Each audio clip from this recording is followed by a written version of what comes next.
আমরা দাঁড়িয়ে আছি ওইখানটা দিয়ে অ্যাকচুয়ালি এন্ট্রি। তো ঢুকে এই চারপাশটা যেটা দেখা যাচ্ছে, কারণ এখানে এত ফরেনাররা আসেন এবং তারা নর্মালি ওই যে গাড়িগুলো দেখা যাচ্ছে টেম্পো ট্রাভেলার, ওই ধরনের গাড়ি বুক করে গ্রুপে আসে।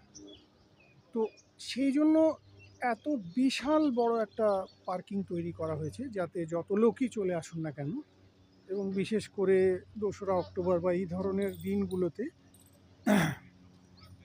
যাতে কখনোই পার্কিং সংক্রান্ত কোনো সমস্যা দেখা না দেয়, তার জন্য করা রয়েছে। এছাড়া এই পার্কিং লটের ভেতরে একটা ক্লোক রুম রয়েছে, জিনিসপত্র রেখে লোকজন ঢুকতে পারবে।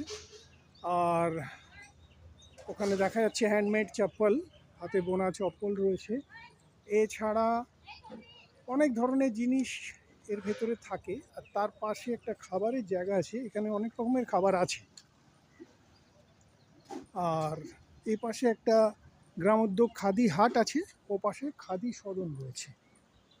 আর বাকি টোটালটাই একটা বিশাল বড় পার্কিং এরিয়া, লেখা আছে বড় বড় করে পার্কিং এরিয়া। 2 হুইলার 4 হুইলার সব কিছুর আলাদা আলাদা পার্কিংয়ের বন্দোবস্ত রয়েছে। এখানে যে খাবারের দোকানটা রয়েছে, খাবারের মেনু খুবই ইন্টারেস্টিং, এবং আমি এখান থেকেই মেনু চুজ করব। যেটা আমি খুঁজছিলাম সেটা হচ্ছে গুজরাটি থালি।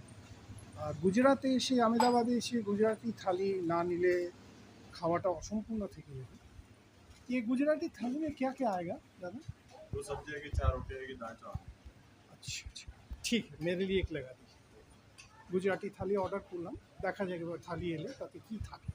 খুব সুন্দর দোকান, খাবার যথেষ্ট পরিষ্কার পরিচ্ছন্ন, এবং আইসক্রিমও রয়েছে, সব কিছু রয়েছে, কোল্ড ড্রিঙ্কস সব কিছু রয়েছে, খুবই সুন্দর। আর এখানে ঠাকুরের আসন রয়েছে।